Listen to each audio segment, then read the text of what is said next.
A paz do Senhor, meus queridos e amados irmãos em Cristo Jesus. Louvado seja Deus pela sua presença aqui neste dia. Que o Senhor venha abençoar vós, amigos e irmãos internautas, neste dia. Que o Senhor venha trazer entendimento para nossas mentes, alimento para nossos espíritos. Que o Senhor venha abençoar e nos conduzir na sua presença. Louvo a Deus pela sua presença.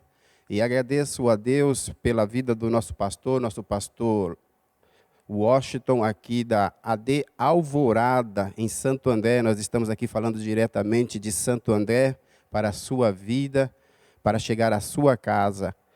Louvamos a Deus também pela vida do nosso pastor presidente, pastor Antônio Campaz, que fica na sede aqui em Santo André, na Vila Alzira. Ali nós estamos localizados com a nossa igreja-mãe. E aqui no Jardim Alvorada com a nossa igreja local, sob a direção do nosso pastor Washington. Que o Senhor venha abençoar a vida deles e conduzi-los mais e mais na presença do Senhor. Glorificado seja Deus por nos dar esta oportunidade de estarmos aqui mais uma vez. Louvo ao Senhor por nos permitir e por nos abençoar, nos trazendo a graça, nos trazendo a paz, nos trazendo o entendimento, para podermos passar aos irmãos neste dia, que o Senhor venha conduzir as nossas palavras. Amém? Vamos fazer uma oração. Senhor, nós estamos aqui na Tua presença, quero Te louvar, quero Te glorificar, ó Pai, pela oportunidade, e Te pedir, Senhor, que esteja na direção deste ensinamento, que essas palavras, ó Deus, venham chegar a estes irmãos, e que eles venham ser abençoados, que eles venham ser capacitados, ó Pai, diante da sua palavra. Senhor, fala conosco, nos dê a sabedoria e fala, ó Deus, na presença da sua igreja, neste dia, para a glória do teu nome. Amém. Meus irmãos queridos, nós estamos aqui na Assembleia de Deus do Jardim Alvorada, ministrando e ensinando sobre a nossa revista Betel, a nossa revista dominical. Este trimestre está nos falando sobre a mordomia cristã. Nós já conversamos, nós já estudamos sobre alguns tópicos e hoje nós estamos na lição 6. A lição 6, ela nos traz uma edificação, edificando a casa de Deus, unidos pelo cuidado. A lição 6 hoje vai nos falar sobre como cuidar da casa do Senhor.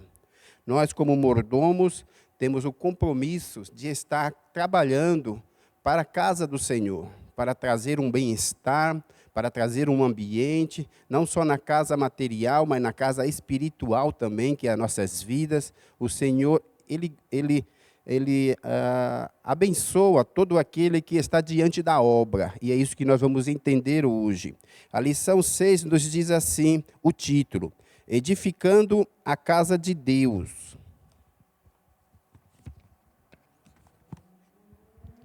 Edificando a casa de Deus, unidos pelo cuidado.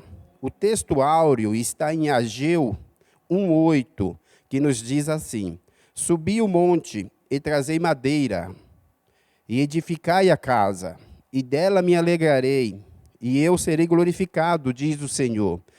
A verdade aplicada nos fala, movido pela palavra e a ação do Espírito, cada membro do corpo de Cristo deve estar comprometido com a edificação da igreja. Essa lição, ela nos trará as instruções de como mordomos devemos priorizar a casa de Deus nas nossas vidas. Nós temos o dever, nós somos os mordomos, nós somos os administradores da obra do Senhor. Deus nos chamou para uma obra e entre estas obras nós estamos na posição de mordomo, nós somos serventes, nós estamos aqui para servir, para administrar a casa do Senhor. E é isso que nós vamos conversar aqui um pouco hoje sobre o texto, sobre a Bíblia, sobre o texto de Ageu 1:8, onde Deus ordena ao povo: subi ao monte e trazei madeira, e edificai a casa, e dela me alegrarei, e eu serei glorificado, diz o Senhor. O tópico 1 O texto de Ageu, nós vamos decorrer aqui entre Ageu 1, do versículo 2 ao versículo 9. Nós vamos estar citando alguns pontos aqui, e é importante que aí na sua casa você possa ler esses versículos, para que você venha entender melhor a lição, né? É bom ler, e é interessante ler totalmente o livro de Ageu. É um livro pequeno, só tem um e dois capítulos, é muito rápido, e é interessante para que nós venhamos entender como que foi as coisas, como que foi aquele período, como que foi aquela situação, o que eles passaram ali naqueles momentos. É coisa rápida, e é interessante que nós venhamos ler, mas hoje nós vamos falar sobre Ageu 1, do versículo 2 ao versículo 9. Tópico 1. Ageu, o profeta do despertamento. Contemporâneo de Zacarias e Esdras, Ageu foi o primeiro profeta a falar ao povo após o exílio. Ele levou a palavra ao governo Zorobabel e ao sacerdote Josué da época. Aqui nós tivemos dois tipos de mensagens. Zacarias, tivemos três profetas: Ageu, Zacarias e Esdras. Ageu e Zacarias, eles vieram juntos e eles profetizaram no mesmo período. Esdras veio logo depois e registrou como que foi a história, como que foi aqueles momentos em que o povo chegou em Jerusalém, onde estava tudo destruído por Nabucodonosor. E Zacarias, ele trazia uma mensagem assim. A mensagem de Zacarias era sobre a promessa da restauração e a esperança de uma vida em paz e de justiça, tanto em Jerusalém como na vida espiritual. Enfatizava a importância de seguir os caminhos de Deus, de julgar com justiça e de ter compaixão, especialmente com os oprimidos. A mensagem também destacava a presença e o poder de Deus para superar os obstáculos, mesmo os maiores, e alcançar a vitória. Então Zacarias ele trazia ali uma mensagem de esperança, né? Uma mensagem de restauração, uma mensagem de justiça, de vida e de paz para aquele povo. O povo vinha do exílio, estava ali voltando para a sua terra, voltando para as suas casas que estavam destruídas, e a visão, a situação era horrível, era terrível. Mas Zacarias traria ali uma mensagem de esperança para ele. Olha, não olha para o que vocês estão vendo. Tenha fé que Deus vai abençoar, tenha fé que Deus vai levantar, tenha fé que Deus vai dar força. E alertava eles para estar em uma vida de paz, numa vida de justiça, uma vida de amor com os oprimidos, ajudando um aos outros, unidos ali para se levantar novamente. Essa era a mensagem de Zacarias. Nós não vamos falar sobre Zacarias, porque hoje, aqui na mensagem que nós vamos falar, é sobre o profeta Ageu, sobre as profecias do profeta Ageu. Eu só quis dar uma introdução aqui sobre Zacarias, que estava ali junto com Ageu. E nós não vamos falar dele, então podemos pensar, mas não estava Zacarias lá também, mas Zacarias traria uma outra mensagem. A mensagem que nós estamos ministrando aqui, que nós vamos falar aqui hoje, é sobre a mensagem de Ageu. Ageu, o profeta, a sua mensagem, ele trazia exortação, e deveria chegar às três frentes, aos três líderes que estavam, às três condições que estavam ali naquela nação. Ou seja, ao governo de Zorobabel e ao profeta, ao sacerdote Josué e ao povo. Então, Zacarias teria que falar ao governo, ao sacerdote e ao povo. Traria mensagem para esse. E as mensagens de Ageu não é uma mensagem de amor, não é uma mensagem de justiça. A mensagem de Ageu era uma mensagem de exortação. Ele trouxe ali uma mensagem dura, uma mensagem pesada, para despertar aquele povo, para animar aquele povo de uma forma que eles viessem a reconstruir o templo do Senhor. Essa era a mensagem de Ageu. Por isso nós vamos destacar aqui neste dia que o Senhor, ele precisa que nós nos despertamos para a sua obra, para a edificação da sua casa, para a edificação do seu templo, para as coisas do Senhor. Essa era a mensagem de Ageu. Ele falava ao governador Zorobabel, ao sacerdote Josué, e ele falava ao povo. A mensagem de Ageu, num termo histórico, em 539 a.C., o rei Ciro emitiu o decreto autorizando a retornar a Judá e começar a reconstrução do templo. Em 539, o rei Ciro se levantou e emitiu o decreto, olha, vai uma parte do povo, ali com o líder Zorobabel e com o sacerdote Josué, e reconstrua o templo, levante o templo novamente. E assim saiu uma primeira leva de pessoas, uma primeira leva do povo à frente, e chegando na cidade, eles começaram a reconstruir o templo. Eles começaram a edificar o templo e colocaram os primeiros pilares. Começaram ali já a colocar as primeiras colunas para levantar o templo. Plantaram ali e edificaram as colunas. Mas logo depois, em 530, 9 anos depois, o rei Ciro ele veio a falecer. E em seu lugar assumiu o rei Artaxerxes. O rei Artaxerxes, ele se tornou rei e ele foi influenciado pelos samaritanos a interromper a construção do templo. Então ele se levantou e disse, olha, pare a reconstrução do templo. O rei Artaxerxes, em 530, 9 anos depois que o povo saiu do exílio, veio Artaxerxes, em 530, e proibiu a reconstrução do templo. E o povo parou. Era uma ordem, era um decreto do rei, e eles tiveram que parar. Passou-se um tempo, o rei Artaxerxes, em 486 a.C., morreu, veio a falecer também. E assumiu no seu lugar o rei Dário. E o rei Dário, esse foi a favor da reconstrução do templo. Então ele ordenou, comecem a construir o templo. Ele instruiu a construir o templo, ele foi a favor.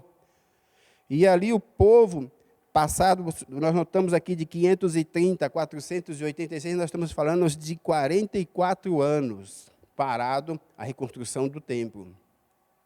Com isso, o que aconteceu? O povo, ele se desinteressou pela reconstrução do templo. Em 44 anos, eles já estavam ali em outros afazeres. Eles já estavam cuidando dos seus gados, eles já estavam cuidando das suas casas, eles estavam cuidando da sua plantação, eles estavam cuidando da sua cidade, e o templo estava parado. Não havia um interesse em construção do templo, onde se levanta o profeta Ageu com a sua mensagem e diz ao povo, neste tempo Deus levantou Ageu para levar a mensagem profética ao povo sobre a necessidade da reconstrução do templo, destruído por Nabucodonosor em 586 a.C., 100 anos antes. A mensagem era única: precisamos precisamos concluir a obra de reconstrução do templo em Jerusalém. Essa era a mensagem de Ageu. Ele falava àquele povo, olha, é hora de nós voltarmos a construir o templo do Senhor. Precisamos terminar o templo do Senhor. E o povo estava disperso, o povo estava empático, o povo estava sem interesse em fazer aquela construção, preocupados e ocupados com as suas coisas particulares. E a casa de Deus estava abandonada, estava vazia, sem a presença de Deus ali no meio daquele povo. Esse foi o período histórico que nós vamos falar aqui neste dia, que o Senhor, ele libertou o seu povo através de Ciro, mas logo depois veio a intervenção de Artaxerxes, mas depois veio a intervenção de Dário, autorizando. Então, se nós olharmos aqui, de 539 antes de Cristo a 586, nós estamos falando aí de 53 anos a obra de Deus parada, sem o povo se movimentar em favor daquilo. Então Deus se levanta e levanta Ageu para mandar uma mensagem de exortação, para chamar a atenção daquele povo. Assim Deus faz conosco também, para chamar a nossa atenção, para que nós venhamos a nos interessar pela casa do Senhor, cuidar daquilo que Deus colocou em nossas mãos, cuidar daquilo que Deus ordenou para nós fazermos, e nós não nos interessamos. Então Deus levanta e nos chama a atenção, Ele nos exorta a fazermos a sua vontade. 2, saindo da apatia espiritual. Ageu foi enviado para despertar o povo sobre a reconstrução do templo. Sua mensagem foi uma exortação para renovarem a comunhão com Deus, sendo tão incisiva que o povo teve medo, que o povo teve temor. Isto nos leva a pensar sobre a importância de não descuidarmos quanto ao tempo e recurso no serviço de adoração ao Senhor. Então, aqui, Ageu se levantou para levar essa mensagem para o povo, trazendo ali a exortação, né? Que o povo venha renovar a sua comunhão com Deus. Após a autorização de Dário, o povo andava despreocupado com o templo do Senhor. Ainda não é, eles diziam assim, ainda não é tempo, ainda não é a ocasião. Nós temos coisas para fazer. Nós temos aqui as nossas casas, nós temos aqui o nosso gado, nós temos aqui as nossas plantações. Vamos terminar aqui primeiro os nossos afazeres e depois, no tempo certo, vamos fazer a casa do Senhor. Tá? Então o povo dizia, ainda não é tempo, ainda não é a hora, ainda não é o momento. Né?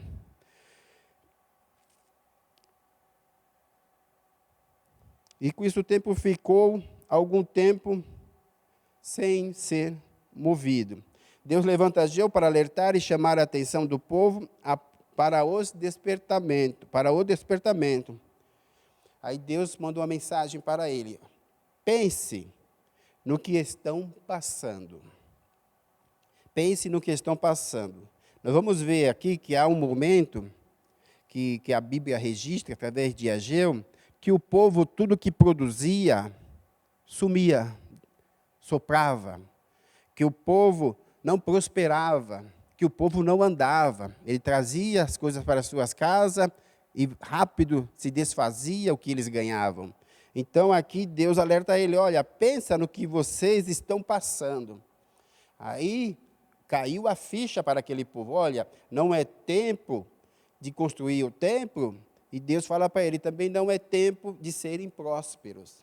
Deus jogou ali para ele, lançou para eles ativar as suas mentes e pensar, olha, será que nós não estamos passando por esse momento de prejuízo, por esse momento de não próspero, porque nós não construímos o templo? Então, ali surgiu aquela dúvida entre eles, e Deus alertou eles, pense no que vocês estão passando, na situação em que vocês estão vivendo.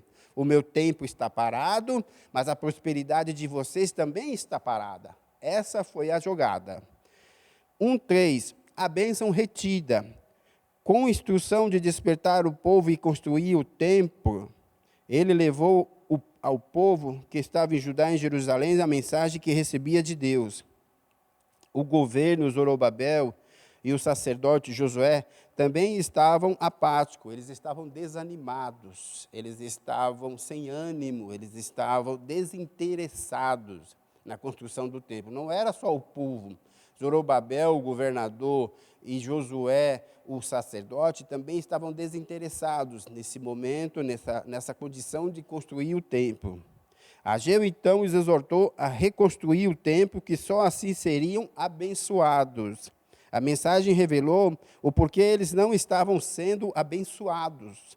É o que eu falei antes. Eles não estavam sendo abençoados porque a casa de Deus estava destruída. A casa de Deus estava sem os cuidados. A casa de Deus estava sem a mão de obra deles. Então, aqui nós entendemos que as nossas bênçãos andam de mãos dadas com aquilo que o Senhor nos ordena. Toda vez que nós fazemos algo que o Senhor nos ordena, as nossas bênçãos vão junto. Ao concluirmos aquilo que o Senhor nos ordena, as nossas bênçãos são libertadas, são ofertadas a nós, são entregues a nós. Então, nós temos que entender que as nossas bênçãos andam de mão dadas com o que o Senhor nos ordenou. Tudo que eles produziam não prosperava. A vida estava travada, pois o Senhor assoprava. Ageu 1:9. Tudo aquilo que eles produziam, o seu gado, as suas plantações, as suas casas, nada prosperava. Eles sentiam que aquilo não andava, aquilo estava travado com as mãos dadas com o tempo do Senhor. Aqui entendemos que a prioridade nas coisas de Deus nos traz bênção sobre o que precisamos para nós, né?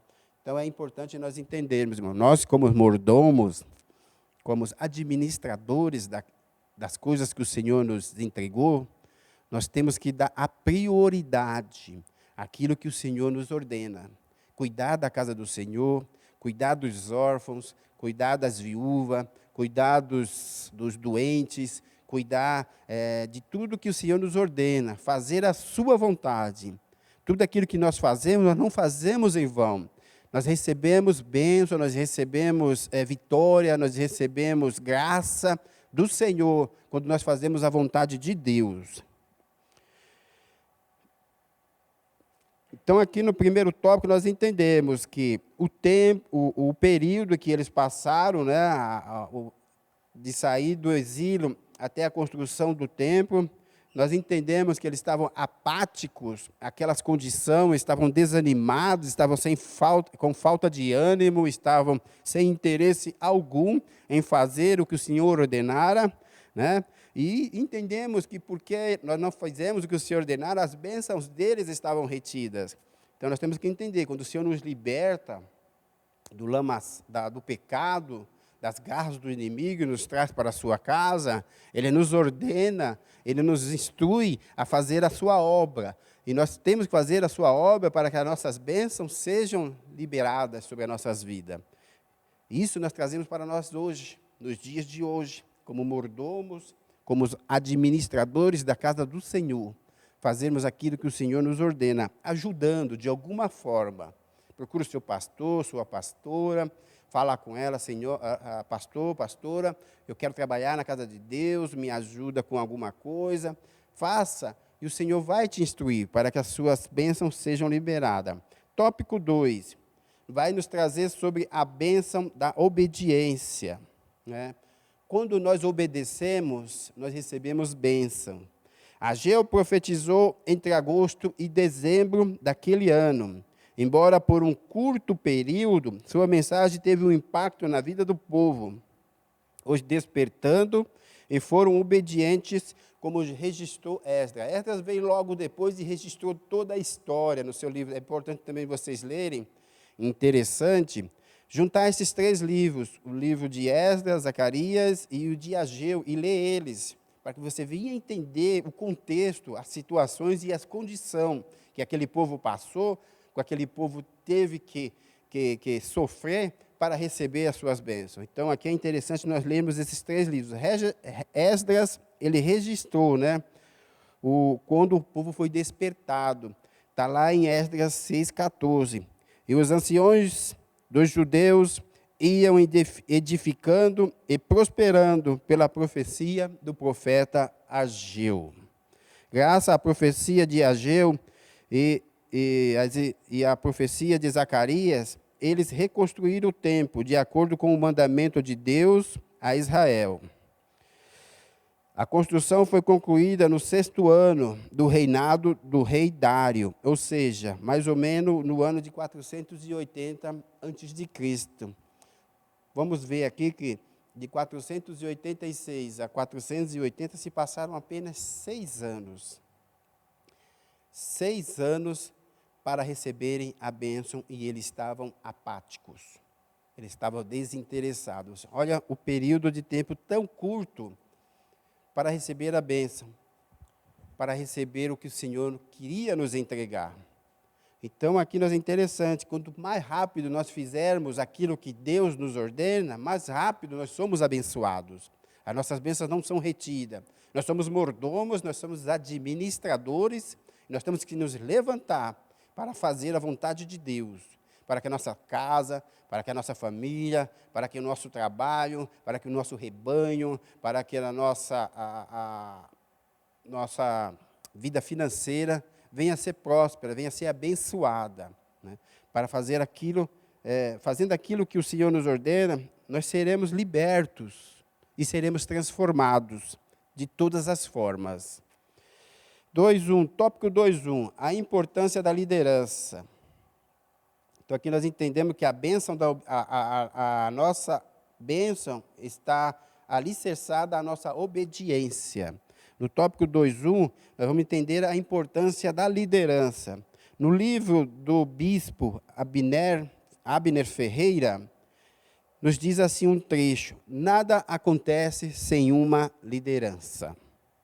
Isso nos remete sobre o posicionamento de Ageu, que se levantou como líder ao perceber a indiferença do povo. Como embaixador do Senhor, o profeta Ageu exortou o povo a reerguer o templo. Ali não importava a condição, não importava a posição, não importava os recursos que eles tinham ali naquele momento, não importava nada. O líder, ele se levantando, como se levantou Ageu, as coisas começaram a andar, porque ele exortou. Ele falou para aquele povo, ele ordenou aquele povo, ele mostrou àquele povo o que estava acontecendo, por que a vida deles estava travada, porque eles estavam sem condição de fazer nada, porque nada prosperava na vida dele. Então, é importante nós vermos aqui a liderança, um líder à frente das coisas. Porque nós entendemos que quando há um líder, o dever dele é animar o seu liderado. Todos nós somos chamados para ser líder ou liderados. De uma forma ou de outra, nós vamos fazer algo para Deus. Uns são chamados para ser liderados, para fazer e executar a obra. Outros foram chamados para ser líderes. Os líderes vão à frente, instruindo e mostrando o que deve ser feito, o que deve ser analisado, de alguma forma ser construído, ser transformado. Então, o líder, ele vai à frente, ele é uma pessoa que traz o ânimo aos seus liderados. Você, não sei se é um líder ou se é um liderado, veja a sua posição. Se você está como líder para animar um certo grupo de pessoas, ou se você está nesse grupo de pessoas para ser liderado sobre um líder. Você tem que ver e analisar qual é a sua posição. Se você é um líder, fique atento. Está sobre a sua mão, sobre a sua responsabilidade, a liderança de levar um povo, assim como Moisés levou aquele povo quando saiu do Egito. Ele era um líder, ele levou aquele povo, ele animou aquele povo pelos caminhos, ele mostrou o caminho, ele mostrou a direção, ele falou o que fazer, ele falou como fazer. Assim é um líder, como Moisés. E aqui Deus levantou Ageu para liderar aquele povo que estava ali desanimado, apático, sem interesse, sem nenhuma condição de fazer nada. E Deus levantou. Deus pode te levantar como líder ou como um liderado. Veja e estude, analise, peça a Deus em oração, faça um jejum, converse com o Senhor, que o Senhor vai te mostrar qual que é a sua posição diante das coisas que Deus tem para nós. E aqui mesmo em tempos difíceis e desafiadores, Deus levanta e capacita e anima. Aí você vem me dizer, mas eu não tenho capacidade para ser um líder, muito menos para ser um liderado. Não tem esse negócio. Quando Deus chama uma pessoa, Ele capacita, Ele levanta e anima a pessoa a fazer a sua vontade. Ele te dá condição. Moisés mesmo disse, Senhor, eu sou gago, eu não sei falar, como que eu vou chegar diante do rei? E Deus fala para ele, ó, não preocupe, não se preocupe. Eu serei com você, eu serei a sua voz, eu serei o seu ânimo, eu serei a sua força, eu serei tudo o que você precisar. Apenas faça, levante-se e vá, que Deus é na sua frente. Então Deus, ele levanta, ele capacita e ele anima as nossas vidas para sermos mordomos, para sermos administradores da obra do Senhor.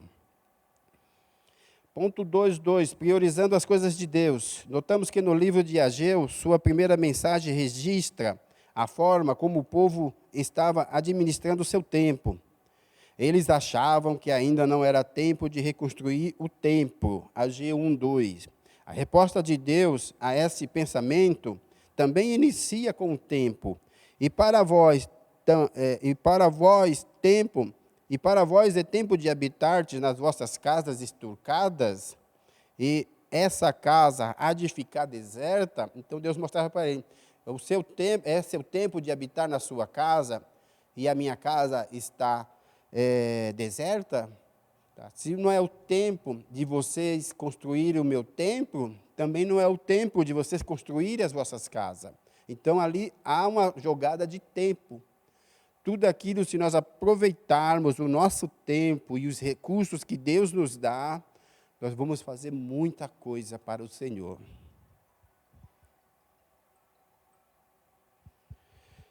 Entendemos que Deus estava alertando os israelitas a rever sua prioridade para desfrutar das bênçãos da provisão de Deus. Ageu 1:8. Dependemos de Deus e da direção do Espírito Santo quanto à mordomia, a administração do tempo, sempre avaliando se nossos planos e atitudes estão de acordo com a vontade de Deus. Então nós temos que estar ali sempre avaliando. É tempo de fazer essas coisas? É tempo ou não é tempo? Mas uma coisa é interessante e é certa, é orarmos e pedirmos ao Senhor direção para nós fazermos a sua vontade no seu tempo, no tempo de Deus, não no nosso tempo. Né? O nosso tempo é um, o tempo de Deus é outro. E nós, como mordomos, administradores, nós temos que administrar este tempo. Nós temos que fazer as coisas se encaixarem. Nós temos que fazer a vontade de Deus no tempo do Senhor, não no nosso tempo. Notamos aqui que há uma inversão de direção, por exemplo. O povo, ele vinha na contramão, ele vinha de trás para a frente. Ele vinha primeiro cuidando dos seus afazeres, das suas casas, das suas plantações e do seu rebanho, e deixando o templo, a casa de Deus, para depois que eles conseguirem os seus bens. E aí há uma inversão de direção, onde acerta a direção, a condição que Deus dara, que Deus mostrava para ele, era ao contrário. Eles tinham que primeiro construir o templo, levantar o templo, ter a presença de Deus no meio deles, a graça do Senhor, a comunhão com Deus na presença deles, para depois eles construírem as suas casas, cuidarem do seu rebanho, cuidarem das suas plantações, porque a presença de Deus traria bênção sobre as suas coisas, sobre a sua casa. Essa era a ordem certa. Muitas vezes nós andamos na contramão, nós damos murros em pontas de faca e não conseguimos andar para frente, não conseguimos avançar, porque algo está errado. Essa não é a vontade de Deus. Quando nós sentimos que não está fluindo, que não está avançando, pare, recue, busque a presença do Senhor, ore, fale com Deus, que Ele vai te mostrar a direção. Nós, como mordomos e administradores, nós temos que entender essas coisas. É como nós dizemos, vamos falar, uma limpeza de uma casa. Nós vamos lá, vamos limpar a cozinha, vamos limpar o quintal primeiro. Vamos limpar o quintal. Nós vamos lá, limpa o quintal. Quando nós vamos para a cozinha, que nós voltamos, o quintal está todo sujo novamente. E não dá tempo de limpar a cozinha. Nós voltamos para o quintal, limpamos o quintal. Quando vamos para a cozinha, nós olhamos para o quintal está todo sujo novamente. Nós entendemos aqui, quando nós vemos essas coisas, nós entendemos, opa, tem algo errado. Não é para primeiro limpar o quintal. Primeiro nós temos que limpar a cozinha, para depois limpar o quintal. É sempre essa ilustração que eu quero trazer para os irmãos. Nós temos que ser desperto àquilo que Deus quer nos mostrar. Como mordomos e administradores, nós temos que estar atentos no que Deus quer nos mostrar na sua casa. O que Deus quer de nós? Qual que é a primeira ordem de Deus? Qual que é a vontade do Senhor? Essas são as questões que nós temos que fazer para que nós possamos fazer as coisas de acordo com o que Deus quer e nós sejamos abençoados. Então, havia essa ordem de inversão. O povo queria fazer uma coisa e Deus queria que eles fizessem outra. E Ageu se levanta e abre os olhos deles através da sua palavra de exortação, uma palavra até dura, uma palavra até meio braba com o povo, para que o povo viesse a despertar. Nós, como líderes, administradores, muitas vezes nós temos que exortar aos nossos liderados, para que eles venham a se despertar e fazer o que é certo. Deus reprova a obediência. O rei Dário havia autorizado a obra, no entanto, o povo dizia que ainda não era tempo de realizar a obra. Com isso, Deus levanta Ageu e exorta o povo a pensar bem no que estava acontecendo. A mensagem de Ageu revela uma desobediência dos filhos de Israel, e essa posição deles deveria mudar para poderem serem aprovados e abençoados. É o que eu disse antes. Se nós não fizermos a vontade do Senhor, se nós não fizermos aquilo que Deus precisa que seja feito, nós não seremos aprovados e abençoados. Tópico 3, o cuidado com o tempo. O texto do profeta Ageu nos mostra que o desinteresse, a falta de esforço e de prioridade com a reconstrução do templo estava associada à adoração de Deus. Esse exemplo mostrava a outros povos que Deus não era mais importante naquela nação. Ou seja, quando nós nos desinteressamos pelas coisas de Deus, sempre há aquela conversa, Deus não é mais importante para ele. Aí eles não querem mais este Deus no meio deles. Nós não precisamos mais deste Deus. Então, outras pessoas começam a notar em nós o nosso desinteresse pelas coisas de Deus, ligando a nosso desinteresse por Deus. E assim estava a visão naquele momento. O povo não construía o templo, o povo não fazia que a presença de Deus estivesse entre ele, e as nações vizinhas olhavam para ele falando, olha, eles desinteressaram pelo Deus deles, eles não querem mais saber do Deus dele. Né? Com isso, vemos o quão importante é dedicarmos parte do nosso tempo à obra de Deus, exultando nas bênçãos sobre nossos esforços, obediência e santificação ao Senhor. Temos que colocar Deus como prioridade em tudo. Temos que colocar Deus como prioridade em tudo. Tudo que nós fizermos, tudo que nós pensarmos, Deus tem que ser a prioridade. Deus tem que estar à frente daquilo que nós queremos fazer, daquilo que nós queremos executar. Deus tem que ser prioridade em toda a sua vontade. Não é a nossa vontade, é a vontade de Deus. Ele sabe o caminho, Ele sabe a direção. Mordomos são para servir, administradores são para administrar. Então, como mordomos, administradores, nós temos que servir e administrar de acordo com o que o mestre quer, com o que o mestre deseja e ordena. Se o mestre fala, faça isso, nós temos que fazer isso, não fazer aquilo. Então, colocando Deus como prioridade em tudo, automaticamente vem sobre nós as bênçãos, o reconhecimento. Vem sobre nós a fartura, a prosperidade. Vem sobre nós a comunhão com Deus. O Senhor nos ouve e o Senhor nos abençoa. E quando vem sobre nós tudo isso, vem sobre nós as bênçãos sobre os nossos esforços. sobre aquilo que nós fazemos. Aqui nós entendemos tudo isso que nós falamos hoje, quando nós nos esforçamos a fazer aquilo que o Senhor nos ordenou, as bênçãos sobre os nossos esforços vêm sobre a nossa família, vêm sobre o nosso trabalho, vêm sobre a nossa prosperidade, vêm sobre o nosso rebanho, sobre as nossas colheitas. Nada pode nos atingir, porque as mãos do Senhor estão sobre nós, está sobre as nossas vidas.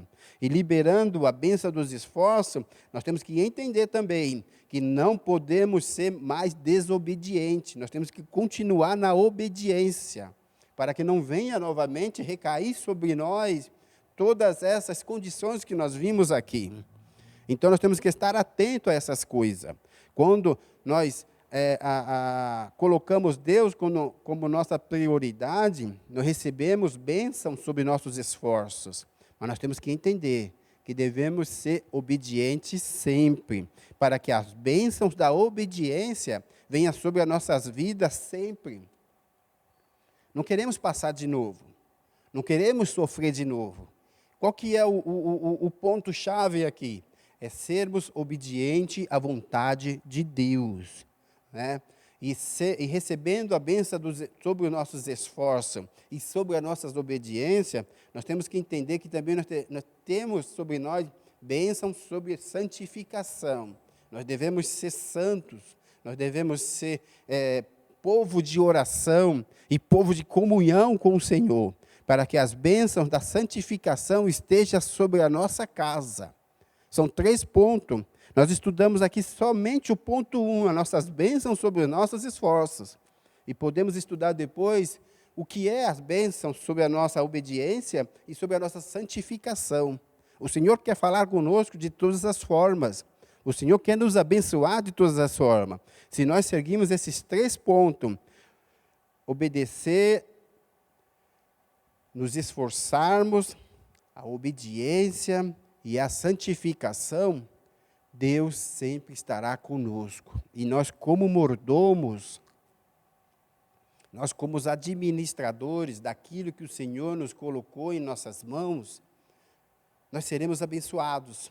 Se nós estivermos ligados, introduzidos a essas 3 condições, nos esforçarmos, obedecermos e santificarmos na presença do Senhor, para que o Senhor venha nos abençoar.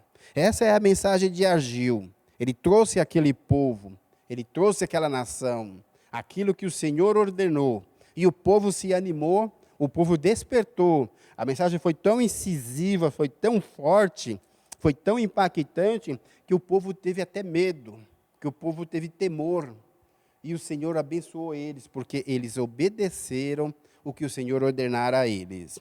Conclusão: o profeta Ageu exortou os israelitas de maneira objetiva e clara. O líder aqui, ele exortou, ele instruiu os israelitas de maneira objetiva e clara. Seja objetivo e seja claro, para que seja abençoado.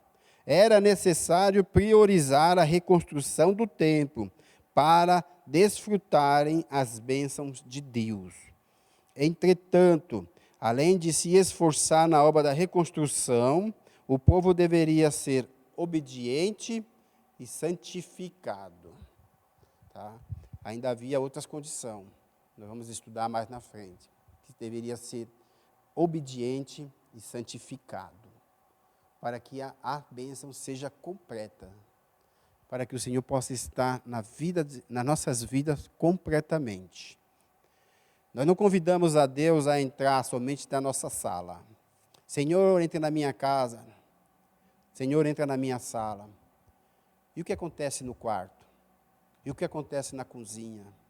E o que acontece nos corredores? Então, nós temos que pedir a bênção completa, a visita de Deus completa às nossas casas. Senhor, entra na minha casa.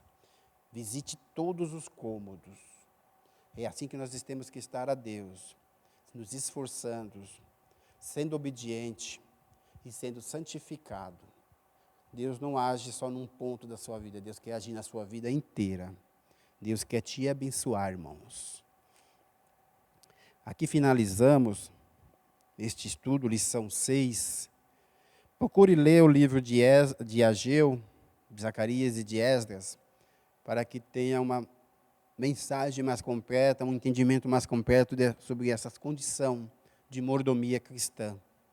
E Deus vai falar com você, que o Senhor possa te abençoar, que o Senhor possa te guardar, que o Senhor possa te conduzir durante esta semana, como administrador da sua obra, como administrador da sua casa, como mordomo da vontade de Deus, como um cuidador daquilo que o Senhor colocou nas suas mãos.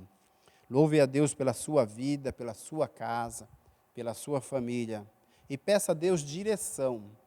Se você está sentindo que a sua vida está travada, que você não avança, que as coisas não estão andando, vá orar, vá conversar com o Senhor, que Ele vai te mostrar a direção correta, o caminho certo que você deve ir. Às vezes é mais longo o caminho certo que você deve ir, mas é o caminho da certeza, é o caminho da prosperidade, é o caminho da bênção, aquilo que está retido. Não seja apático, desinteressado, sem força, não seja. Coloque ânimo, peça a Deus ânimo, peça a Deus graça e seja um perfeito mordomo da obra do Senhor. Que o Senhor te abençoe, que o Senhor te guarde e que o Senhor te ilumine.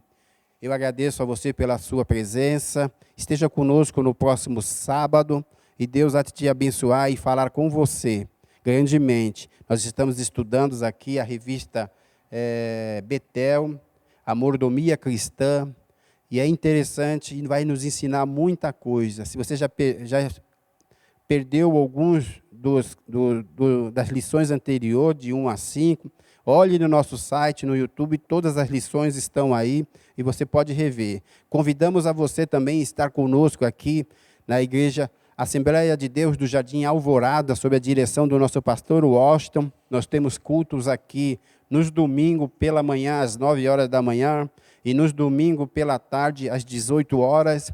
Nós temos culto de ensino nas terças-feiras, às 7h30 da noite. Nosso pastor nos ensinando, nos capacitando, nos instruindo também na palavra do Senhor.